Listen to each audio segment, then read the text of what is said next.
Now, as you know, this is a liturgical church, and we use liturgical colors. And since today is Race Day, both Deacon Kathy and I are dressed appropriately in black and white. Today is also Memorial Day. And when I was never a young priest. When I was a new priest, I had kind of an extra mission. And that was because around the corner from our church, there was a funeral home. And a surprising number of people in the funeral, their relatives, either wanted to honor their parent who had been an Episcopalian or had wanted to, for whatever reason, have a church service for a deceased person, and that person was not a member anywhere. Since we were right around the corner, we would get a phone call. And one time I got a phone call about a young man who was 20 years old who was killed in Iraq. He was a bomb specialist. And you could imagine right there exactly what happened with him. Very young, he had been in high school in the area, and that was why the family wanted to have some kind of a memorial in the area. I didn't know him. I didn't know his family. Most of the people who were at the funeral actually didn't know him. They were people from the parish. But I do think of him certainly on Memorial Day. The first thing that comes to my mind on Memorial Day is usually my dad, who was a World War II vet. He was not killed, but I normally think of him first, and my cousin, Bill, second. Bill was in the Vietnam War, and he fell into a pit that had sharpened bamboo pikes in the bottom of it. And he was there for a monsoon. And my dad explained that his job in the war was to play volleyball, and that's what they did unless their field was being strafed, and then they would run. But so my picture of war and people who die in war or for the country initially was very bizarre, because I thought a lot of people played volleyball in the Philippines, only to find out as I got older and wiser that that was not the case at all. And so with this young man,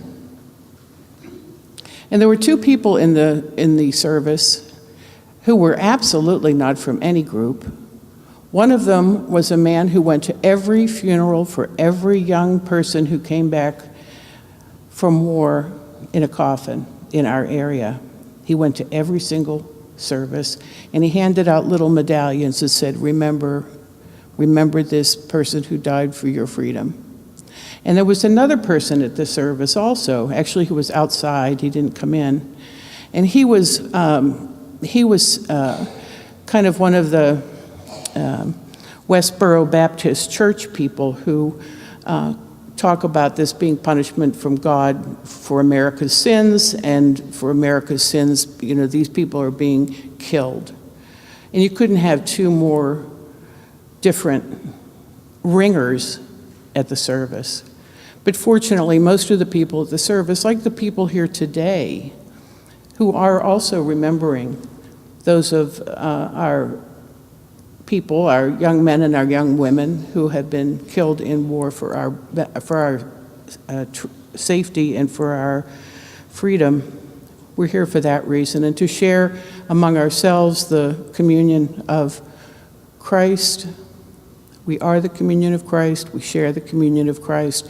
And even though it was just for that little bit of time, that young man was a member of our community and of all of our communities. So in his name, and I don't remember his name, but let us try to remember and honor all of those on this very important day. I know too that last week Bishop Jennifer was here. I think that must have been pretty exciting. It's been it's a wild week and a wild lectionary as a result of it. I mean, Bishop Jennifer and Race Day were not really taken into consideration in the lectionary building, But Ascension Day was, and that was Thursday. Thursday was the Feast of the Ascension. And we heard that in the first reading, the reading from Acts, when Jesus ascends from heaven from earth into heaven. And of course, as usual, the disciples still not quite getting it, even though Jesus has died, and even though he is risen, and even though he is now ascending, said, so is now where you're going to restore Israel to its righteous kingdomhood? And Jesus said, it's not your time. It's not your business what God's time is for these things. I would have probably said something else, but then that's why I'm not Jesus.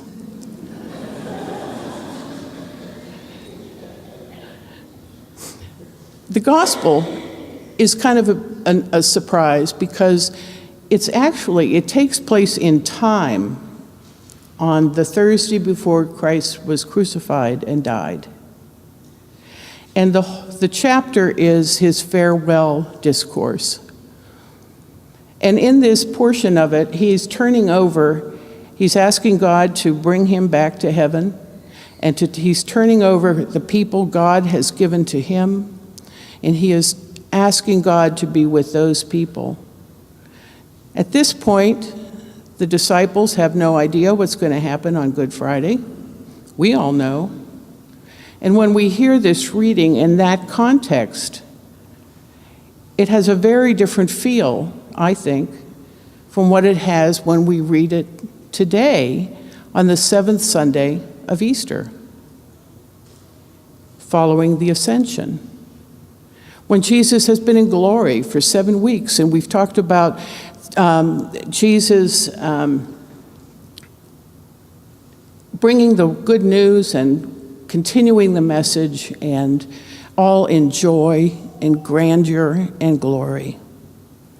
It's a very different feeling from hearing the same gospel with the perspective of Thursday before he was killed.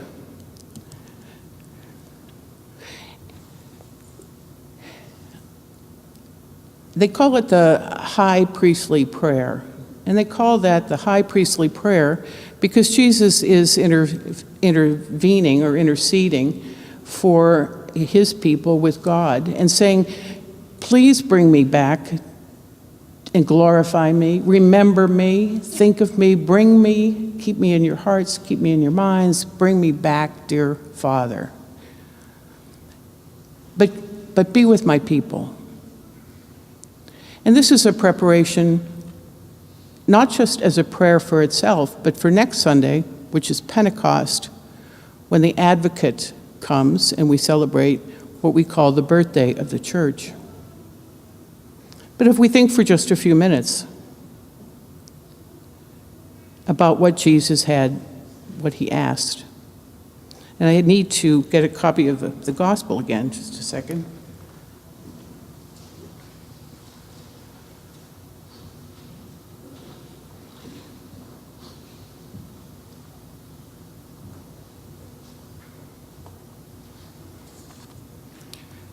When I first read this,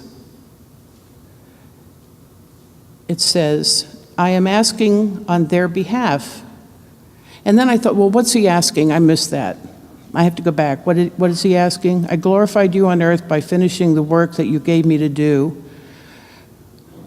So now glorify me in your presence with the glory that I had in your presence before the world existed. I've made your name known. I've done what I have come to do. To those you gave me from the world, they were yours, and you gave them to me, and they have kept your word. Now they know that everything you have given me is from you, for the words that you gave to me I have given to them, and they have received them and known in truth that I came from you, and they have believed that you sent me. I am asking on their behalf. And again, I said, what exactly was he asking here? I know he wants to go back to heaven. He wants to be with his Father. He wants to be in glory. He is very grateful that the people he has been given have heard his message. And you need to suspend for a few minutes, a couple seconds, and he says, Holy Father, protect them in your name that you have given me, so that they may be one as we are one. After all of Christ's ministry, after all of his mission, and just before his death, what he asks is that we be one. And sometimes even in the parish level, and certainly at the world level, we are very, very far from being one. And yet that's all that Jesus asked on the night before he died. And that's all that he asked in this context, 7 weeks in Easter 7, that we all may be one.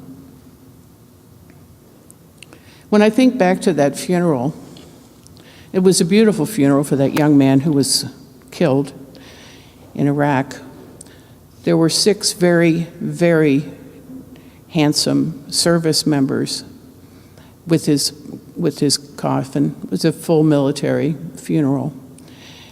And I think at that moment, everyone in the church was certainly one, with a young man they didn't know and with one another.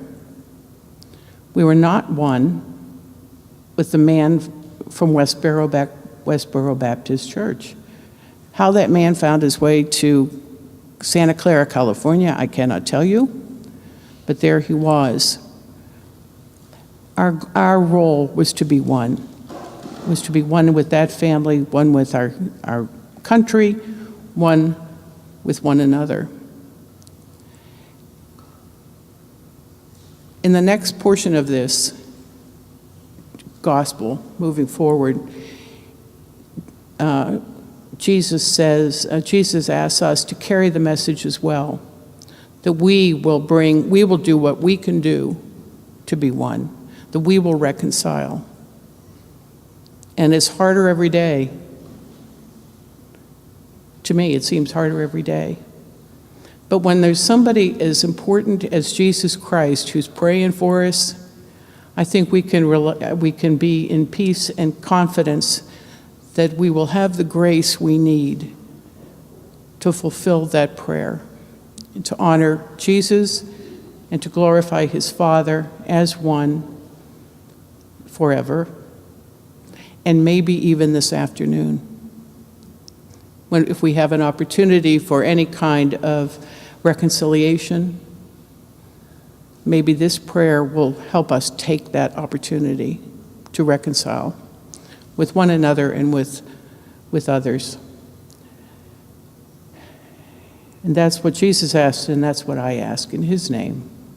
Amen.